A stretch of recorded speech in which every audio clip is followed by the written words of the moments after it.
What's good, YouTube? It's your boy Just back in another video. This is your one-stop shop for anime and manga. Let's get into it.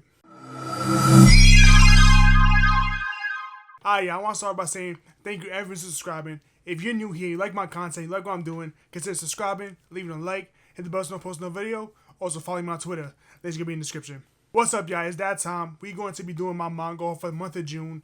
Now, I didn't really pick up that much. I did have to take a little bit of a break after May. I picked up a lot of stuff in May. So for June, I kind of toned it down a little bit. And I picked up some newer series that I was really looking forward to. And a couple older series that y'all know I love. And I hope you guys enjoy this manga haul. So let's get into it. The first series I picked up was Smoking Behind the Supermarket with You, Volume 1 and Volume 2. Sasuke has had enough of his corporate grind. His only solace is smoking. A striking woman invites him to smoke with her. Sasuke doesn't realize he already knows her. So I read Smoking Behind the Supermarket with You online a little bit, and I completely fell in love with it. This is a nice, just slice of life older series that is really just relaxing. This is honestly one of the most relaxing series that I've read in a very long time. I can really just decompress and just lose myself in reading this specific series. And basically, if you don't know, Sasuke is a middle-aged corporate employee. He just grinds his job. All he does is really just go to work, and he does as best as he can. And his one good thing is the fact that he gets to, at the end of his day, go to the supermarket and he sees the cashier that he just really enjoys talking to, and that just brightens up his day. And he really just enjoys going there. He buys what he needs to buy. He talks to the cashier for a little bit. He does have a little bit of a crush on her, but it's nothing creepy or nothing like that. He just, seeing her just brightens up his day, which I really do enjoy about that. And what he loves to do is smoke. So one day he goes to smoke and he realizes that his cashier isn't there.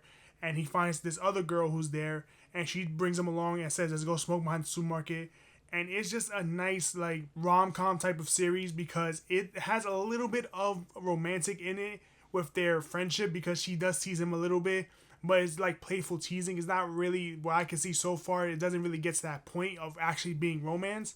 But the comedy aspect of it is like the little twist of the woman that he is smoking with, because there's a twist in the series. I don't want to spoil it in case y'all want to read it, but it's hilarious. The twist that basically is the whole point of the series. So right now I picked up volumes 1 and 2, and this is honestly one of my favorite series right now. It's just so chill. It's so relaxing.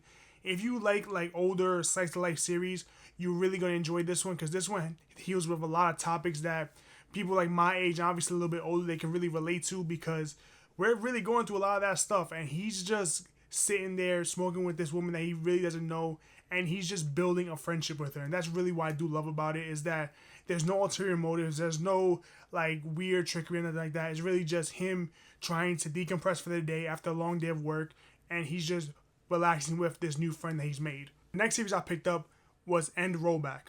After a girl's self-deletion, the brother finds himself speaking with an angel who allows him to go back in time and resurrect her as long as he kills the person who led to her self-deletion. So I picked up Rollback, and I read this one again online as well. And honestly, this series really just hooked me from the jump. It's a nice, different take on the psychological thriller aspect. It really does remind me a lot of Erased. Now, obviously, Erased is a lot better than this. This one is only going to be 3 volumes long, and it's really enjoyable. So after his sister's self-deletion, he's there wallowing, really wanting her back, obviously. And that's when the angel just descends, and she tells him, look, I'm going to bring her back, but the only way for me to bring her back is for you to go back in time and to kill the person who led to her self-deletion. Without hesitation, the brother accepts it, and he goes back in time. And he doesn't look like himself, obviously. He looks like a substitute teacher. He is a substitute teacher in that world, I guess you could say. And that's basically his job, is to find out the mystery, see what happened to his sister, and kill the person who led to her self-deletion. Now, here's the only catch. If he kills the wrong person, he gets back sent to the beginning of the loop, and he loses 10 years of his life. So he doesn't know how much life he has left, because the angel's not going to tell him.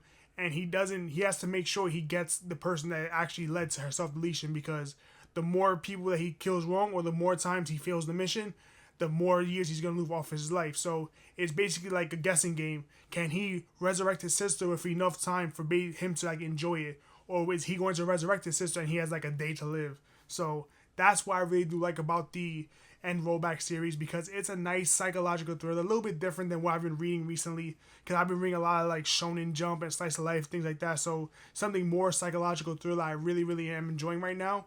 And Rollback, surprisingly, this volume had a lot of chapters. I mean, this volume has like, I think it's like 20 chapters or something like that in here. It's insane because the chapters are so short. So there's so many chapters in this volume.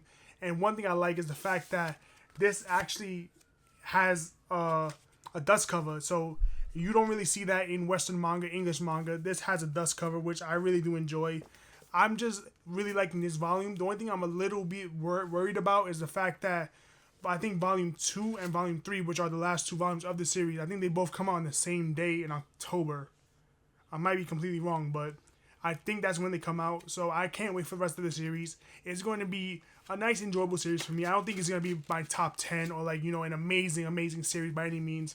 But you know me, I like my nice, shorter series. So psychological thriller mystery series is really up my alley right now. And it does have, like I said, a little bit of parallels with Erase. You know how he got to go back in time and solve the mystery. But that's really only where it comes. Like, that's where the, I guess, connections really stop. Because other than that, there really is no other correlation with Erase. But I do really enjoy this series right now. I haven't read, obviously, the second or third volume. So I don't know, like, what's going to be with the story. I don't know if it's going to end on a good note or if it's just going to be a little boring. But the first one was captivating, so I can't wait to finish the rest. So those were the newer series that I picked up this month. And let's get back to some of my old reliables. And that's volume 4 of It Takes Tomorrow 2. The penultimate volume of It Takes Tomorrow 2, where Yu and Ryo finally go on vacation celebrating their birthday, and he finally decides to propose and start their life together. I am absolutely in love with this series. It's a little bit sad because this is the second to last volume. There's only going to be 5. And honestly, I don't want this series to end. I mean, I do, but I don't at the same time. Because I don't want it to end because it's so good, but I understand that it has to because these types of series, it can't go on for too long. I think 5 volumes is a nice sweet spot when it comes to these like very basic slice of life series because there's really not much that they can do. Like, okay, they go on a vacation, they deal with their trials and tribulations of like living together for the first time. They meet each other's parents. They go and separate for a little bit because she has to go to her family's house for a couple of days. He's by himself. All these things are happening within the first 4 volumes of the series, and it's basically like, okay, each day is day by day, they go into each other, and after a while, you can't really like stretch on the series too much. So I really do think 5 volumes is a nice sweet spot. I really am enjoying this series. It's one of my favorite slice of lives as of right now. I don't know. I guess because I like more of the older slice of lives because they resonate with me a little bit more because I can actually relate to them a little bit. Like, these are just super nice, super just nice and chill. And I really do think anyone's gonna love this series in particular, especially if you love slice of life, because you can really just resonate even if you're not their age. Just looking at it and maybe even striving to have what they have, because I really do love their relationship. Their relationship is nice, it's healthy, and it's just something to everyone wants to look forward to. After that, we got my favorite ongoing physical series right now, and that's volume 14 of Zom 100 Buckets of the Dead. After the zombie apocalypse breaks out, Akira's happy he doesn't have to go to work anymore, so he creates a bucket list of things he wants to do with him and his friends before they turn into zombies together. This is by far my favorite ongoing physical series, and that's Zom 100. I mean, honestly, I just completely love this series because it's just a nice, just action comedy series. Like, it doesn't take itself too seriously. It's very nice, and I do like the fact that honestly, I'm not getting bored of any of the volumes. Like, I'm always a little like, I can't believe the fact that we're on volume 14. Like, I did not think this series can go 14 volumes deep, but I just cannot get enough of it. So I get a little bit upset the fact that it goes as far as it does, because I'm worried that it's going to probably just drop off a cliff, because normally these longer series, depending on the premise, they do like just fall off a cliff because they don't really have that much content they can really do. But every time I get this series, I pick it up and I just cannot believe how good each volume is. It's like, it doesn't get better from volume to volume. It's just standardly good. Like, each volume, I enjoy it, I read it, and I just love all of it. Just the comedy aspect, the action, the characters, like everything about this is just surprisingly entertaining to me. And I think that's what I really do love about Zom 100. I think a lot of other people can relate to it because it's just a nice chill, turn your brain off series. You don't gotta worry too much about it. Nothing is really set in stone with Zom 100 because he's just living his life. He's going throughout all of Japan, doing all these things on his bucket list, clearing them, and even the most craziest things on his bucket list, he finds a way to somehow clear them because of the crazy situations that they put himself in. And I really do think that everyone needs to try Zom 100. I'm a little disappointed in the anime. It did let me down a little bit, but the manga is 100% one of my favorite physical releases right now, and I just cannot wait to just continue the series. Next thing I picked up was the Fire Force Omnibus Volume 10. Fire Force follows firefighters with special fire powers on their quest to find out the cause of spontaneous human combustion.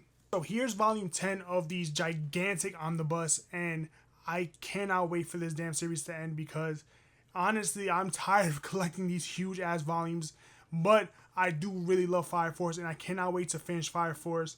So I'm currently not reading it yet. I already read everything online, but I'm not reading it right now. I want to wait until I have all of Fire Force and then all of Soul Eater so I can read them both together, and that's what I cannot wait for.